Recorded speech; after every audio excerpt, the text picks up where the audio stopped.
الفجر educational foundation, آؤ اپنے رب کی طرف۔ السلام علیکم ورحمۃ اللہ وبرکاتہ۔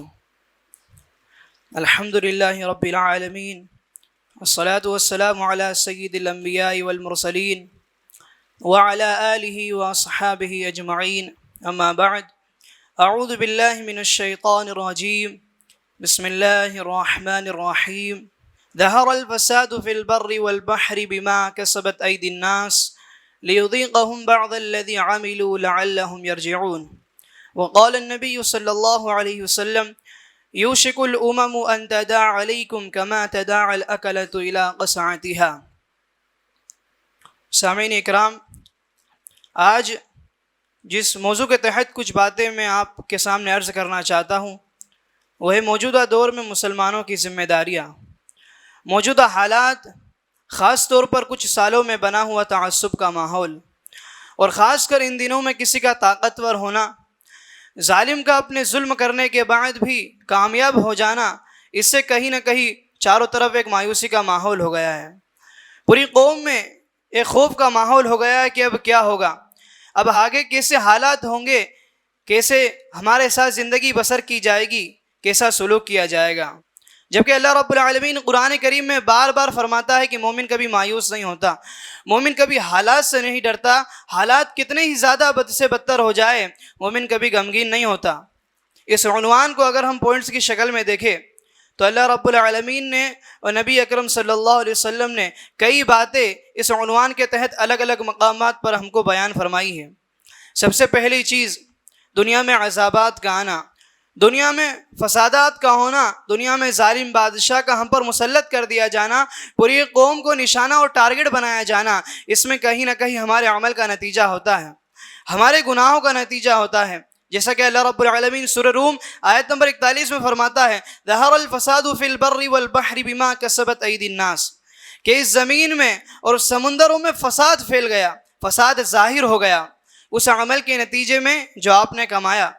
آپ کا اپنا عمل، آپ کا اپنا گناہ، اپنی خطا کے نتیجے میں چاروں طرف فساد پھیل گیا، اور اس فساد کے پھیلنے میں، فساد کے ظاہر ہونے میں اللہ رب العالمین کی کیا مصلحت ہے۔ آگے اللہ رب العالمین فرماتا ہے لیذیقہم بعض الذی عملوا لعلہم یرجعون، تاکہ اللہ تعالیٰ لوگوں کو ان کے کچھ عملوں کا بدلہ چکھائے اور تاکہ لوگ اللہ رب العالمین کی طرف لوٹنے والے بن جائے۔ دنیا میں عذابات کا آنا، فسادات کا ہونا، ظلم کا ہونا، پریشانیوں کا آنا، اس کے پیچھے اللہ رب العالمین دو وجہ بیان فرما رہا ہے۔ ایک تو یہ کہ آپ کے تھوڑے بہت عملوں کا آپ کو بدلہ دیا جائے تاکہ آپ کو اپنے گناہوں کا احساس ہو، اپنی خطاؤں کا احساس ہو، اپنی غلطیوں کا احساس ہو، اور دوسرا مقصد تاکہ آپ اپنے رب کی طرف لوٹو، اپنے خالق حقیقی کی طرف رجوع کرو اور غور کرو کہ میں نے اپنے رب کو ناراض کیا، اب مجھے ایسے عمل اختیار کرنا ہے جن کے ذریعے سے وہ مجھ سے راضی ہو جائے۔ دوسرا مقصد دنیا میں عذاب کے آنے کا، تاکہ لوگ اللہ رب العالمین سے اپنے گناہوں کی توبہ کریں، معافی مانگے، بخشش طلب کرے۔ اللہ رب العالمین سورہ توبہ آیت نمبر 126 میں فرماتا ہے، اولا يرون انہم یفتنون فی کل عام مرۃ او مرتین ثم لا یتوبون ولا هم یذکرون۔ کیا یہ لوگ غور نہیں کرتے؟ کیا یہ لوگ اس بات کو نہیں دیکھتے کہ سال میں ایک یا دو مرتبہ ہم ان پر عذابات بھیجتے ہیں، فتنے نازل کرتے ہیں؟ اس کا مقصد کیا ہوتا ہے؟ تاکہ لوگ اللہ رب العالمین کی طرف رجوع کرنے والے بن جائیں، اپنے مالک حقیقی سے توبہ کرنے والے بن جائے۔ دنیا میں جب بھی عذاب آئے، جب بھی حالات بگڑے، جب بھی دشمن طاقتور ہو، تو ایسی حالت میں بندہ مومن کو یاد رکھنا چاہیے کہ یہ سارا سسٹم، سارا نظام میرے رب کا بنایا ہوا ہے۔ اب اگر میرے خلاف سازشیں ہے، میرے خلاف ظلم ہے، مجھ پر ظالم مسلط ہے، تو ایسی حالت میں مجھے اپنے رب سے توبہ کرنا ہے، مجھے اپنے رب کی طرف رجوع کرنا ہے، کیونکہ بندہ جتنا اپنے رب سے توبہ کرتا ہے، جتنا اپنے رب کی طرف لوٹتا ہے، اللہ رب العالمین اس کے لیے آسانیوں کے راستے فراہم کرتا چلا جاتا ہے، مصیبتوں سے نکلنے کے راستے اس کے لیے بناتا چلا جاتا ہے۔ اور تیسری چیز کہ جب آپ دوسروں پر ظلم کرتے ہیں تب آپ پر ظالم کو مسلط کیا جاتا ہے۔ اگر آپ اپنے سے نیچے والوں پر ظلم کرو گے، اپنے نوکروں پر ظلم کرو گے، رشتہ داروں پر ظلم کرو گے، تعلقات والوں پر ظلم کرو گے، تو اللہ رب العالمین آپ پر بھی ظالم کو مسلط کر دے گا۔ اللہ رب العالمین فرماتا ہے سورہ انعام میں، وَكَذَلِكَ نُوَلِّي بَعْدَ الظَّالِمِينَ بَعْدًا کہ اسی طرح ہم ظالموں پر ظالموں کو مسلط کر دیتے ہیں. یعنی جب آپ ظلم کرتے ہو تو اس ظلم کے نتیجے میں آپ پر ظالم کو اللہ رب العالمین مسلط کر دیتا ہے. آپ پر ایسے لوگوں کو اللہ رب العالمین لے کر آئے گا جو آپ کے تعلق سے، آپ کے حق کے تعلق سے کوئی رعایت، کوئی آسانی نہیں کرے گے، بلکہ آپ کے حقوق کو چھینیں گے، آپ کو پریشان کرے گے، آپ کو تکلیفیں پہنچائے گی. تو جب بندہ دوسروں پر ظلم کرتا ہے تو اس ظلم کے نتیجے میں اللہ رب العالمین پر ظالم کو مسلط کر دیتا ہے. اور اسی کے ساتھ ساتھ ایسا نہیں کہ اللہ رب العالمین ظالم کو چھوڑ دیتا ہے، بلکہ جب وقت آتا ہے تو اللہ رب العالمین ظالم کی پکڑ بھی کرتا ہے، اس کو سزا بھی دیتا ہے. آج چاروں طرف مایوسی کا ماحول کہ اب کچھ نہیں ہونا، اب تو سالوں سال ایسے ہی حالات رہیں گے، اب تو یہ طاقت میں ہی رہیں گے. ایسا کچھ نہیں ہے. جب اللہ رب العالمین پکڑ کرنے پر آتا ہے تو ظالم کی پکڑ بھی کرتا ہے. اللہ رب العالمین سورہ ابراہیم آیت نمبر 42 میں فرماتا ہے فَلَا تَحْسَبَنَّ اللَّهَ غَافِلًا عَمَّا يَعْمَلُ الظَّالِمُونَ کہ تم اللہ رب العالمین کو غافل مت سمجھو ان ظالموں سے جو یہ کر رہے ہیں نا، یہ جو ظلم ڈھا رہے، جو پریشان کر رہے، جو تعصب کا ماحول بنا رہے، ان تمام چیزوں سے تم اللہ رب العالمین کو غافل مت سمجھو. کہ اللہ رب العالمین نہیں جانتا؟ کہ اللہ رب العالمین کو پتہ نہیں ہے؟ یقیناً اللہ رب العالمین تمام چیزوں کو جانتا ہے، پر اللہ تعالیٰ ظالم کو چھوڑ دیتا ہے، ظالم کو مہلت دیتا ہے. ہو سکتا ہے کہ وہ توبہ کر لے، وہ رجوع کر لے، یا جن پر وہ ظلم ڈھا رہا ہے ہو سکتا ہے وہ توبہ کر لے، وہ اللہ رب العالمین کی طرف رجوع کر لے. یہ سارا نظام، سارا سسٹم اللہ رب العالمین کا بنایا ہوا ہے. اس نظام کے اندر بندے کو چاہیے کہ وہ اپنے رب کو راضی کر لے، اس سے توبہ کرے، اس کی طرف رجوع کر لے، کیونکہ جب اللہ رب العالمین پکڑ کرنے پر آ جائے تو پھر نہیں چھوڑتا. پھر ظالم کتنا ہی طاقتور کیوں نہ ہو، اس کے پاس کتنی ہی قوت کیوں نہ ہو، کتنی ہی سپر پاور والی چیزیں کیوں نہ ہو، اگر اللہ رب العالمین پکڑ کرنے پر آ جائے تو دنیا کی کوئی طاقت ظالم کو اللہ رب العالمین کی پکڑ سے چھڑا نہیں سکتی. اسی کے ساتھ ساتھ چوتھی چیز کہ دنیا میں پریشانیاں آئیں گی، دنیا میں تکلیفیں آئیں گی، آپ پر ظلم کیا جائے گا. قیامت کے قریب ایسا دور آئے گا کہ آپ کو پریشان کیا جائے گا، آپ کو تکلیفیں پہنچائی جائے گی. یہ تمام چیزیں اللہ رب العالمین نے آج سے 1450 سال پہلے ہمیں بتا دی. جیسا کہ نبی اکرم صلی اللہ علیہ وسلم کا فرمان سنن ابو داؤد حدیث نمبر 4297 میں یوشک الامم ان تداع علیکم کما تداع الاکلۃ الی قصعتها کہ قریب ہے وہ دور کہ تمام جماعتیں، تمام قومیں تم پر اس طرح سے ٹوٹ پڑے گی جس طرح بھوکے دسترخوان پر ٹوٹ پڑتے ہیں. صحابہ کرام نے سوال کیا وَمِن قِلَّةٍ نَحْنُ يَوْمَئِذٍ کہ اللہ کے نبی صلی اللہ علیہ وسلم کیا اس وقت ہماری تعداد کم ہو جائے گی، کہ ہم پاپولیشن میں کم ہو جائے گے تب یہ چیزیں ہوگی؟ آپ نے فرمایا تمہاری تعداد بہت زیادہ ہوگی، تم کثیر تعداد میں ہوگے، لیکن تمہاری حیثیت، تمہارا وقار سمندر کے جھاگ کے برابر ہو جائے گا. وہ ہوتا تو بہت زیادہ ہے لیکن اس کی کوئی حیثیت نہیں ہوتی. اللہ رب العالمین تمہارے دلوں میں وہن کو ڈال دے گا، تمہارے دشمنوں کے دلوں سے تمہارے رعب اور دبدبے کو نکال دے گا. پھر صحابہ کرام نے سوال کیا یا رسول اللہ وهو الوہن، یہ وہن کیا چیز ہے اللہ کے نبی صلی اللہ علیہ وسلم؟ آپ نے فرمایا حب الدنیا وکراہیت الموت، تم دنیا سے محبت کرو گے، موت سے نفرت کرو گے. آج یہی تو ہے نا ہماری زندگی میں، دنیا طلبی دنیا طلبی دنیا طلبی. مکان بن جائے، بنگلہ بن جائے، گاڑی آ جائے، دین کی ہمیں کوئی پرواہ نہیں، اللہ رب العالمین کو راضی کرنے کی ہمیں کوئی پرواہ نہیں، دعوت و تبلیغ کا کام کرنے کی ہمیں کوئی پرواہ نہیں. بس ہمارا مقصد ہے دنیا دنیا دنیا. موت کو ہم برا سمجھتے ہیں، موت کا نام سننا ہم پسند نہیں کرتے.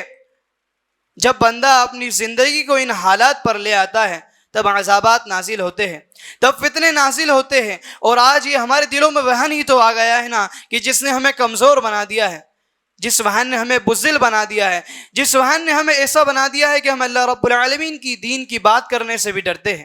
ہمیں ڈر لگتا ہے کہ کہیں ہم دین کی بات کریں گے تو ہمارا نقصان نہ ہو جائے. اپنے دنیاوی نقصان اور فائدے کو دیکھتے ہوئے ہم دین کی بات کو ترک کر دیتے ہیں. اسی کے ساتھ ساتھ ایک اور اہم چیز جو ہمیں اپنے ذہن میں رکھنی ہے کہ ایسا نہیں ہے کہ ایسے حالات ہمارے ہی ساتھ ہیں، بلکہ اس سے شدید حالات مسلمانوں پر پہلے بھی آ چکے ہیں. ایسا نہیں کہ ہم اکیلے ہیں کہ ظالم اتنا طاقتور ہے، اس کی طاقت دن بدن بڑھتی چلی جا رہی ہے، ظالم مضبوط ہوتا چلا جا رہا ہے. ہر طریقے کے بیان دینے کے بعد بھی انہیں کوئی فرق نہیں پڑ رہا، بلکہ ایسے حالات مسلمانوں پر اس سے پہلے بھی آ چکے ہیں.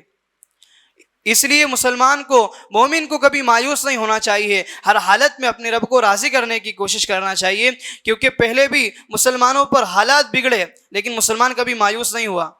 ہم قرآن پڑھتے ہیں نا، کس لیے پڑھتے ہیں؟ صرف تلاوت کی غرض سے۔ ہم قرآن میں واقعات کو سنتے ہیں نا، کس لیے سنتے ہیں؟ کہانی اور افسانوں کے طور پر۔ اللہ رب العالمین نے ان واقعات کو اس لیے ذکر فرمایا تاکہ تم اس سے نصیحت لو، اس سے عبرت حاصل کرو۔ ان واقعات کو سننے کے بعد تم سمجھو کہ ایسے ایسے حالات جب قوموں پر آئے تو ہم پر بھی آ سکتے ہیں۔ اگر انہوں نے جو کیا ہم بھی کریں گے تو انشاءاللہ اللہ رب العالمین ہمیں بھی کامیاب کرے گا۔ حضرت نوح علیہ السلام کی زندگی دیکھے، اللہ رب العالمین نے بارہا آپ کا ذکر کیا، 950 سال تک قوم کو دین کی دعوت دی، حلال بتایا، حرام سے روکا۔ 950 سال میں مشکل سے گنتی کے لوگ آپ پر ایمان لے کر آئے۔ اللہ رب العالمین نے حکم دیا کہ اے نوح آپ اب ایک کشتی بنائیے، اب ٹائم ہو گیا، اب وقت ہو گیا، ظالم نہیں مان رہے نا، یہ ظالم ظلم کر رہے ہیں، یہ ظالم پریشان کر رہے ہیں نا، اب آپ ایک کشتی بنائیے۔ چنانچہ اللہ رب العالمین کے حکم سے نوح علیہ السلام کشتی بناتے ہیں۔ وہاں پر نہ پانی تھا، نہ پانی کا کوئی ذریعہ، ریگستان، چٹیل میدان، وہاں پر نوح علیہ السلام کشتی بنا رہے ہیں۔ لوگ دیکھتے، ہنستے، مذاق اڑاتے، کہتے کہ اے نوح کہاں سے پانی لے کر آؤ گے؟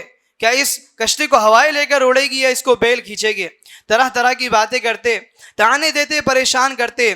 لیکن جب اللہ رب العالمین کا عذاب آیا تو ایمان والے باقی رہے، باقی تمام کو اللہ رب العالمین نے برباد کر دیا، پوری قوم کو، پوری بستی کو ہلاک کر دیا۔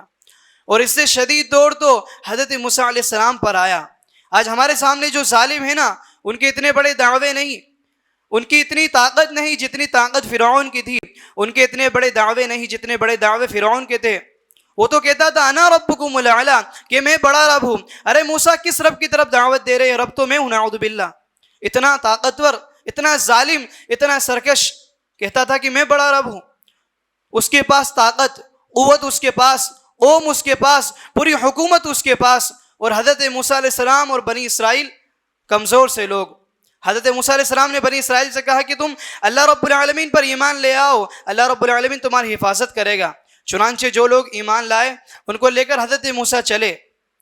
فرعون کو خبر لگ گئی، وہ ظالم اور سرکش بادشاہ اپنے لشکر کے ساتھ پیچھے آ گیا۔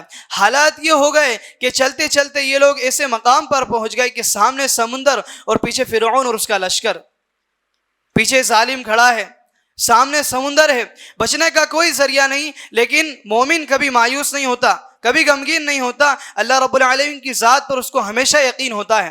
جب موسیٰ علیہ السلام کے ساتھیوں نے ان سے کہا کہ انا لمدرکون، اے موسیٰ اب کیا ہوگا؟ اب تو پکڑے گئے، سامنے سمندر ہے، پیچھے ظالم ہے، سامنے ڈوب کر مر جائے گے، پیچھے یہ ظالم ہمیں پکڑ کر مار دے گا، موسیٰ اب کیا ہوگا؟ موسیٰ علیہ السلام نے بڑے اطمینان سے جواب دیا ان معی ربی سیہدین، کہ بے شک میرا رب میرے ساتھ ہے اور ان قریب وہ ہدایت کا راستہ دے گا، مدد بھیجے گا، نجات دے گا۔ اتنا مضبوط یقین حضرت موسیٰ علیہ السلام کو اللہ رب العالمین کی ذات پر تھا۔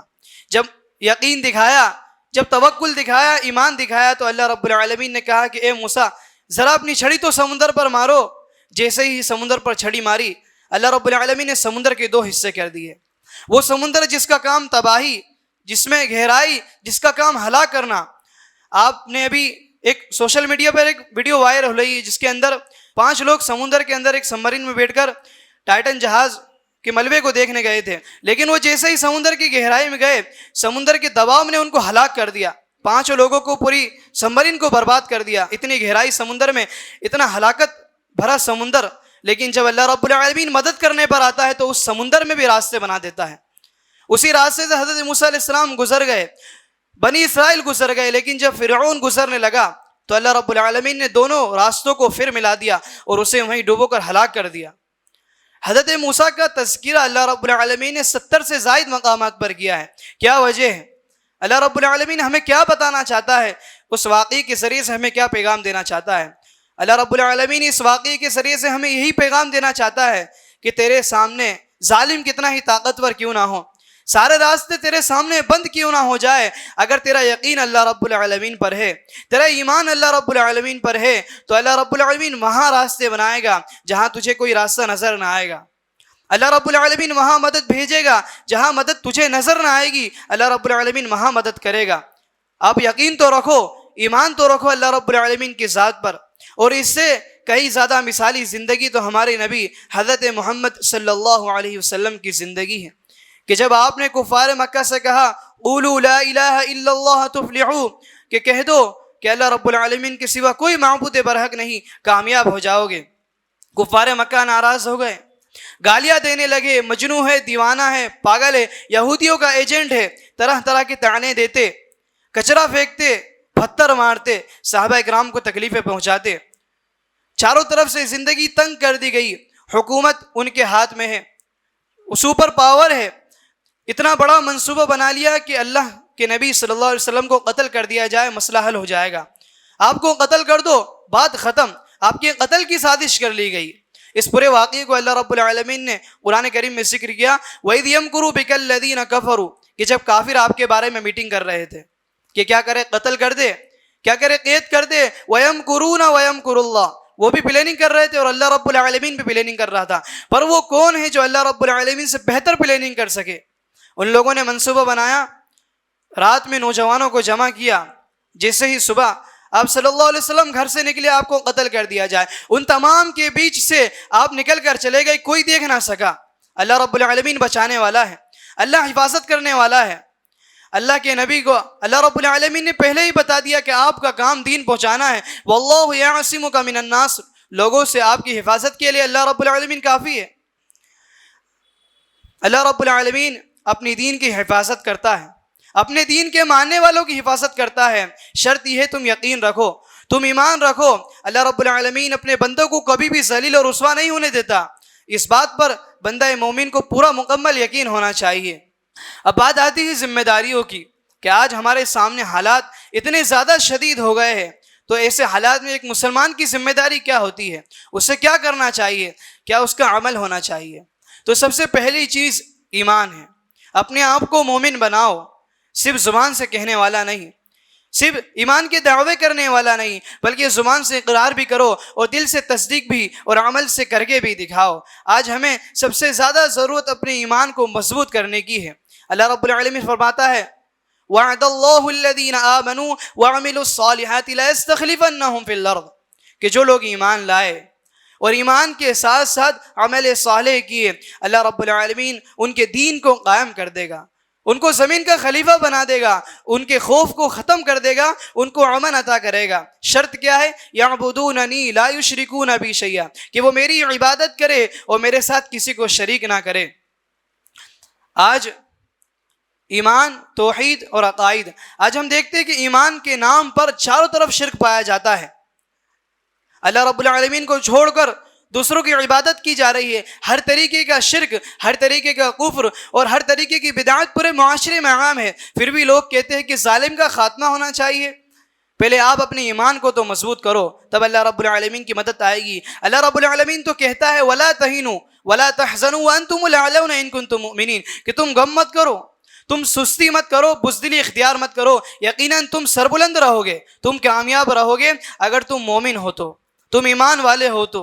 عزت تمہاری رہے گی، طاقت تمہاری رہے گی، قوت تمہاری رہے گی، غلبہ تمہارا رہے گا، خوف اور دبدبہ تمہارا رہے گا. شرط کیا ہے کہ تم اپنے آپ کو ایمان والا بنا لو، تم مومن بن جاؤ. اور دوسری ذمہ داری نبی اکرم صلی اللہ علیہ وسلم کی اطاعت، آپ کی تابعداری کرنا. اگر ہم صحابہ اکرام کی زندگی دیکھیں تو صحابہ اکرام رضوان اللہ علیہم اجمعین کی پوری زندگی نبی اکرم کی سنتوں کو فالو کرتے ہوئے گزر گئی. انہیں ایسے ہی رضی اللہ عنہم ورضوا عنہ کا سرٹیفکیٹ نہیں ملا. انہوں نے ہر عمل میں آپ کو آئیڈیل بنایا. جو آپ کہہ دے وہ کرنے لگ جانا، جس سے آپ منع کر دے اس سے رک جانا، جس کو آپ پسند کرے اس کو پسند کرنا، جس سے نفرت کرے اس سے نفرت کرنا. کہ آج ہماری زندگی ایسی ہے کہ ہم نبی اکرم صلی اللہ علیہ وسلم کی سنتوں پر عمل کرتے ہیں. کیا آپ نے کبھی غور کیا کہ کیا وجہ ہے کہ آپ کی پوری زندگی ہمارے سامنے موجود ہے؟ آپ گھر میں کیسے رہتے تھے، بازار میں کیسے رہتے تھے، آپ کا بچپن، آپ کی جوانی، آپ کے بڑھاپے کے تمام لمحات ہمارے سامنے موجود ہے. وجہ کیا ہے، مقصد کیا ہے؟ اللہ رب العالمین ہمیں اس کے ذریعے سے بتانا چاہتا ہے کہ ہم آپ کی اطاعت کریں، آپ کی پیروی کریں، آپ کی نافرمانی سے اپنے آپ کو بچائے. اللہ رب العالمین سورہ نور میں فرماتا ہے فَلْيَحْذَرِ الَّذِينَ يُخَالِفُونَ عَنْ أَمْرِهِ أَن تُصِيبَهُمْ فِتْنَةٌ أَوْ يُصِيبَهُمْ عَذَابٌ أَلِيمٌ، کہ ڈرنا چاہیے ان لوگوں کو جو نبی اکرم صلی اللہ علیہ وسلم کی مخالفت کرتے ہیں، آپ کے بتائے ہوئے راستے پر نہیں چلتے، آپ کی سنتوں سے اعراض کرتے ہیں، کہ اللہ رب العالمین دنیا میں ان کے اوپر فتنے نازل کرے گا، عذابات بھیجے گا، اور ان کے لیے دنیا میں بھی دردناک عذاب ہے اور آخرت میں بھی دردناک عذاب ہے۔ آج جو ہم پریشان ہو رہے ہیں، جو ہم پر تکلیفیں آ رہی ہے، جو ظلم ہم پر ڈھایا جا رہا ہے، اس کی ایک بہت بڑی وجہ سنتوں سے دوری ہے۔ آج ہم نے سنتوں کو ترک کر دیا تو اللہ رب العالمین ہم سے ناراض ہو گیا۔ آج آپ دیکھتے ہیں نا کہ ہم دعائیں کرتے ہیں، گڑ گڑاتے ہیں، روتے ہیں، اللہ رب العالمین سے مانگتے ہیں، لیکن ہماری دعائیں قبول نہیں ہوتی، ہمیں کچھ حاصل نہیں ہوتا۔ اس کی ایک واحد وجہ سنتوں سے دوری ہے۔ آج ہمیں ضرورت اس بات کی ہے کہ ہم اپنی زندگی میں سنتوں کو نافذ کریں۔ ہمارا نکاح سنت کے مطابق ہونا چاہیے، ہمارا کھانا پینا سنت کے مطابق ہونا چاہیے، ہماری پوری زندگی سنت کے مطابق ہونا چاہیے، تب اللہ رب العالمین کی مدد آئے گی۔ اور ایک تیسری چیز اور اہم چیز اتحاد و اتفاق ہے۔ پہلے علماء نے بڑی بڑی تقریریں کی، لوگوں کو سمجھایا اتحاد اور اتفاق کی اہمیت کے بارے میں، کسی نے سمجھا اور کسی نے نہیں سمجھا، مگر اب حالات الگ ہیں۔ اب آپ کے خلاف جو ہے نا وہ تمام متحد ہے، اگرچہ ان کے اندر اختلاف ہے، ان کے اندر فوٹ ہے، ان کے مذاہب بھی الگ الگ ہیں، لیکن جب بات آپ کی آتی ہے تو تمام قومیں، تمام جماعتیں ایک ہو جاتی ہے۔ تو کیا آپ ایک نہیں ہو سکتے؟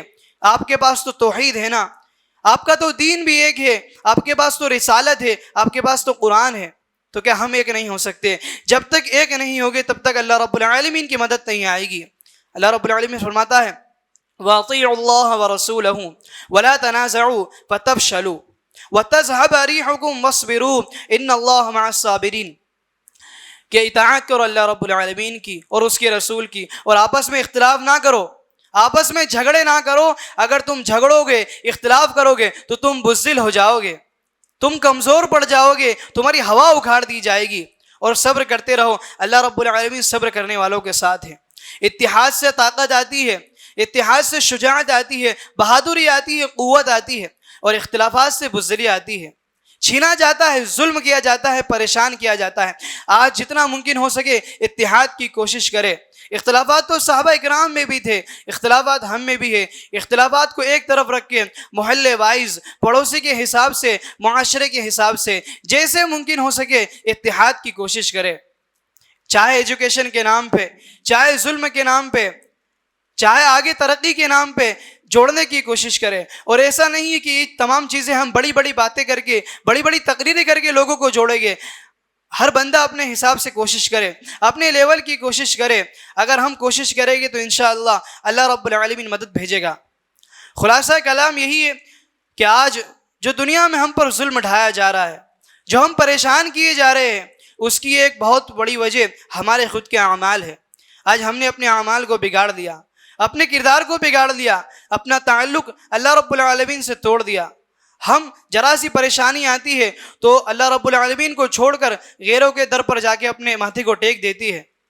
آج ہمیں چاہیے کہ ہم اپنے ایمان کو مضبوط کریں اور نبی اکرم صلی اللہ علیہ وسلم کی سنتوں کو مضبوطی سے تھام لے، تب جا کے اللہ رب العالمین کی مدد آئے گی۔ آخر میں اللہ رب العالمین سے دعا ہے کہ اللہ رب العالمین ہمارے ایمان کو مضبوط کر دے، ہمارے گناہوں کو معاف فرما دے، اور نبی اکرم صلی اللہ علیہ وسلم کی سنتوں کو ہماری زندگی میں نافذ کرنے کی ہمیں توفیق عطا فرما۔ وآخر دعوانا الحمدللہ رب العالمین۔ السلام علیکم ورحمۃ اللہ وبرکاتہ۔ It's Al Fajr Educational Foundation presentation.